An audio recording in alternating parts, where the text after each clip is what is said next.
Here's the Cybertek. It comes in a nice carrying case. Get the handle and so forth, and it's well protected. And when you open it, it's got a little compartment for your BNC to micro grips, and then it has another BNC to BNC, and then you have this the CK100 injection transformer. You got the input and the output. It looks like it's an extrusion case. It's metallic, and it's got a ground case here.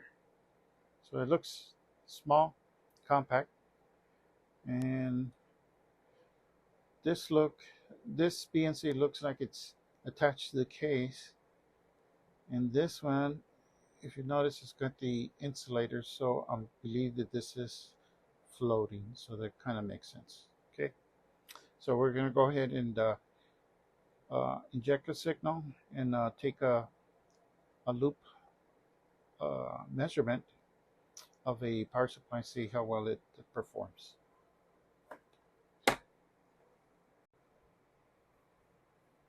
And looking at the data sheet, you can see that on their Cybertek website, we have the CK100 wideband injection transformer, and it has a bandwidth of 2 hertz to 2 megahertz. And I believe the DC current that you can source before it starts saturating is 10 milliamps. So we can go to the specification, take a look at that, and sure enough, it's DC current, so you can put up to about 10 milliamps. And typically this would be at a specific frequency, although it's not specified, but we can probably measure that. It's a 1-to-1 ratio, and it can isolate up to 600 volts. It's a Cat 3, and the input to output capacitance is 400 picofarads at 100 kilohertz. We'll be able to measure that. As far as the instructions, here is, I believe this is probably the instruction manual. Here's the picture. Here's the in and out, 1-to-1, 2 to 2 megahertz. And it comes with the BNC to alligator clips or micro clip connectors, and also another BNC to BNC. Again, here's the specifications, and it actually comes in a nice carrying case. So I'll show that as well. Anyway, that's the data sheet on that. Okay, I have the power supply here. It's approximately a 30-watt supply with 30 volts, 200 volts, and 400 volts. So it's a multi-output power supply. And I have my my test probes here from Omicron, and the injector goes right here, and it's already been calibrated. Then I go ahead and put the input. So I'm going to do a bode plot, and then I also want to monitor the input current to see where it starts modulating. But right now I'm interested in obtaining a bode plot, and I'll do a bode plot from 1 hertz to 100 kilohertz, which is the switching frequency of this power supply. Okay, I have this CK100 connected to my little power supply, so I'm going to go ahead and start taking the bode plot. So I'm going to sweep it from 1 hertz, which is the lowest frequency that the bode 100 can measure, and I'm limiting to 100 kilohertz, and I'm putting about 0 dBm millivolts, and my attenuation is 20 dB. I can probably go down to 10, and I'll try that in a little bit. And I'm going to set the bandwidth to about 300 hertz. So I'll go ahead and press start, and it should start taking a plot.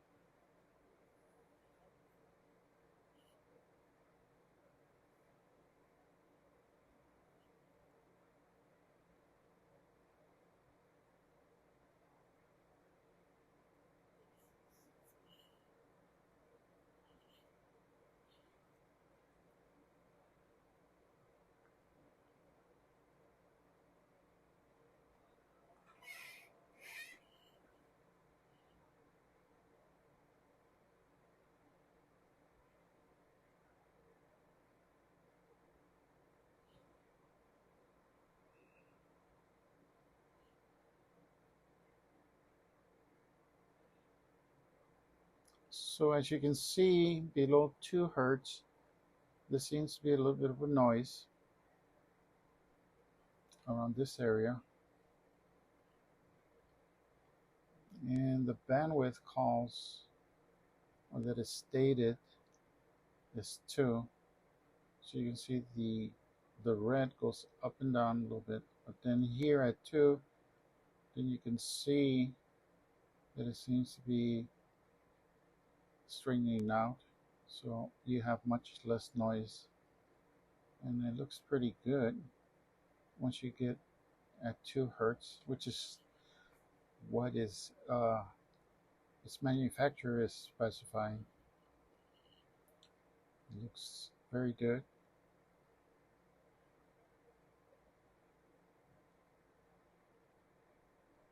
There you go. And then there's a little bit of noise at 60 hertz, which is to be expected.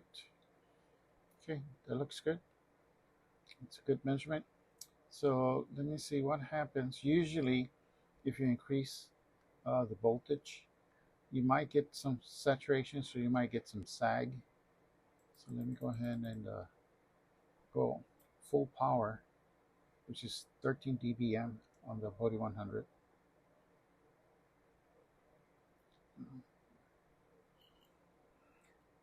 And I can see, looking at the scope, I'm looking at the current, it has a little bit of saturation.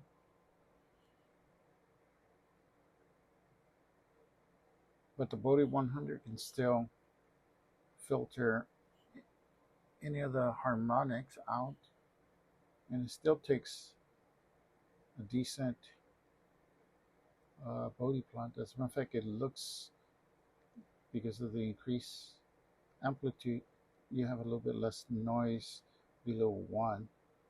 Looks good. Now it might, because I'm putting a little bit more voltage or more amplitude, this might change. Typically, if you overdrive it, you will change the bode plot. And the rule of thumb is, if the crossover changes quite a bit, then you know that you put too much signal into it.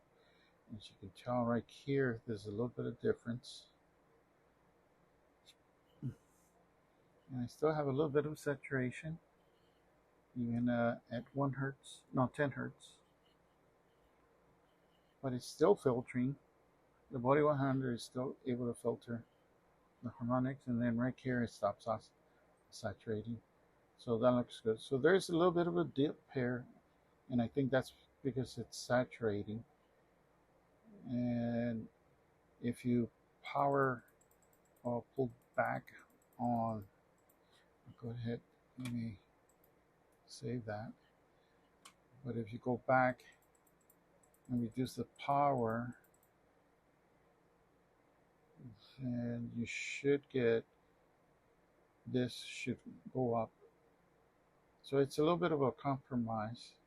You either increase the power to, let's say, take a reading at low frequency, and then you can decrease the power at this level. And you can do that by using the variable state. Right now I'm using the constant. output.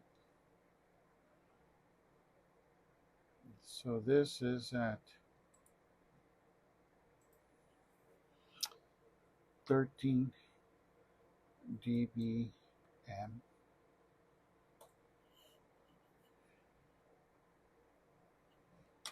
And let me make this a little bit thicker so you can see better.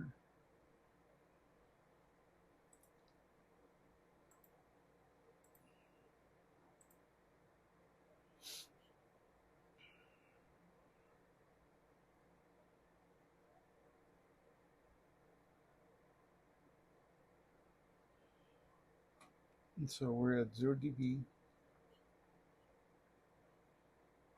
And surprisingly, the bode 100 is able to filter out even when you saturate. It looks like the amplitude is still good. What changes is, let me see, the phase. There is a little departure right here. Okay, so here's the difference. There you go. So this is at 0. This is 0 dBm.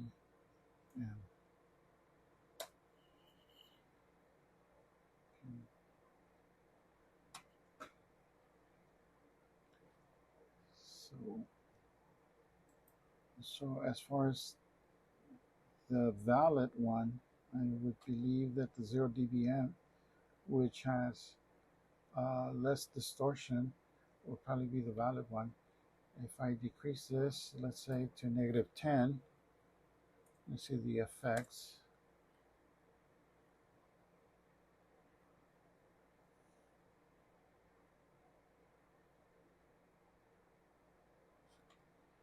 Let me go ahead and put this here.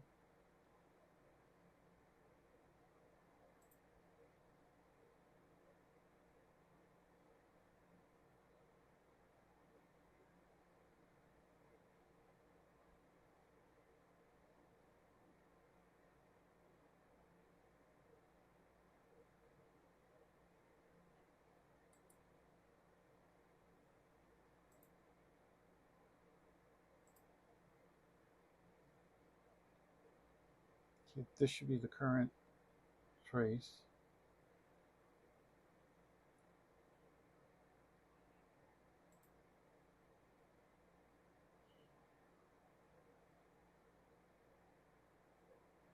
And you should pick up a little bit more noise since you reduce. And yes, you do.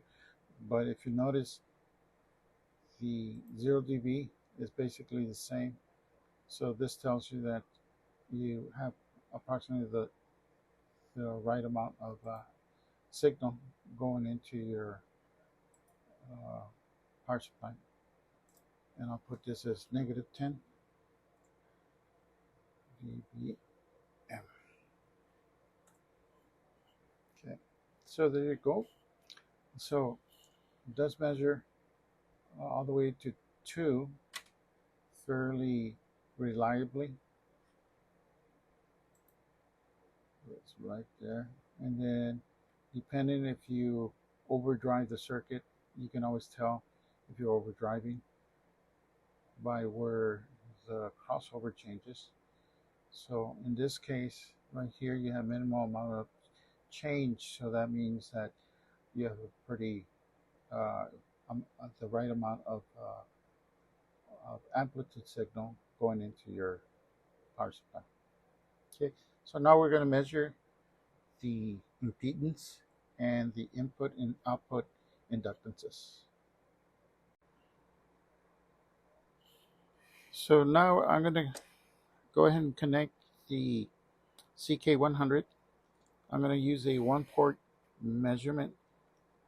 I'm going to calibrate using a short, open, and load to calibrate the impedance using a 1-port measurement.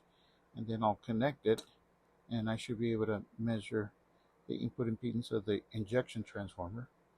And since they're 1-to-1, the same measurement that I get on the primary, I should get on the secondary.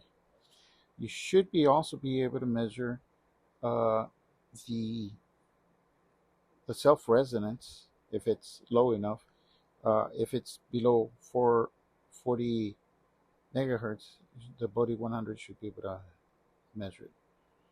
So take a measurement. Now I'm doing a transmission gain measurement.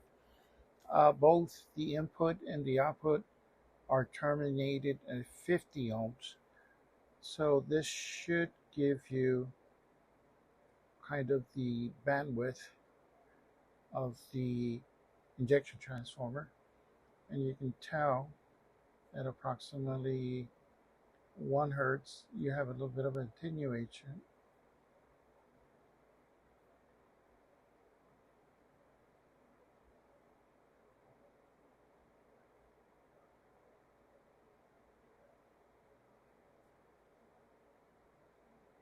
And then it flattens out at about 2, 3, 4.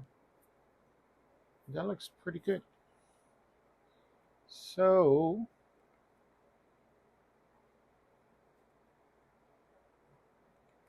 let me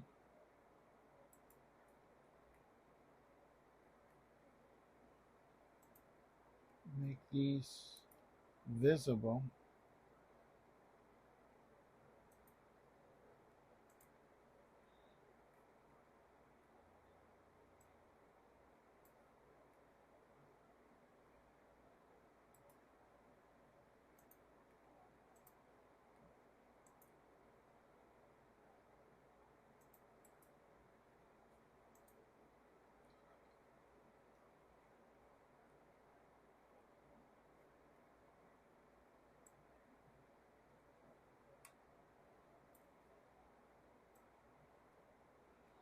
So if this is your baseline,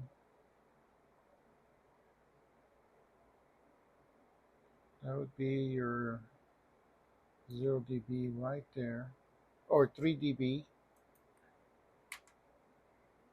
Then I can move this. Okay. So from this measurement, it looks like the lower 3 dB is 3.9 hertz, which is pretty close to the 2, and the upper is actually a little bit higher than its stated upper frequency. Upper frequency states is 2 megahertz. In this case, it goes up to 5.4 megahertz. So that's pretty good. So we'll go ahead and make this 5. There you go. Now let me go ahead and extend this up to double the frequency. See if there's any difference.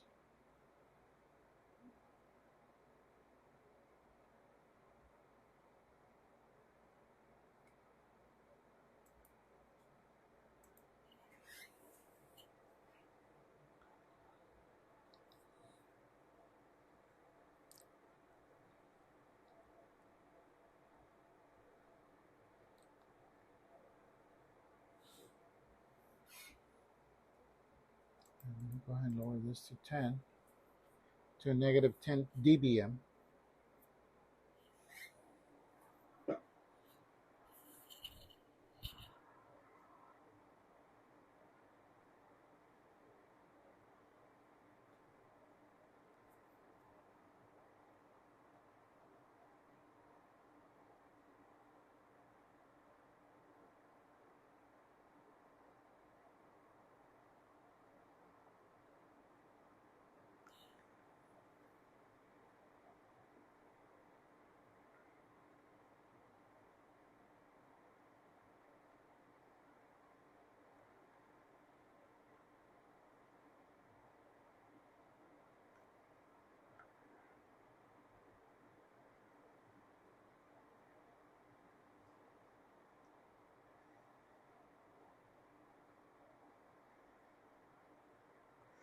Okay, so it's about the same, and it does have a like a anti-resonant and another resonant point here, but past this point I wouldn't use it.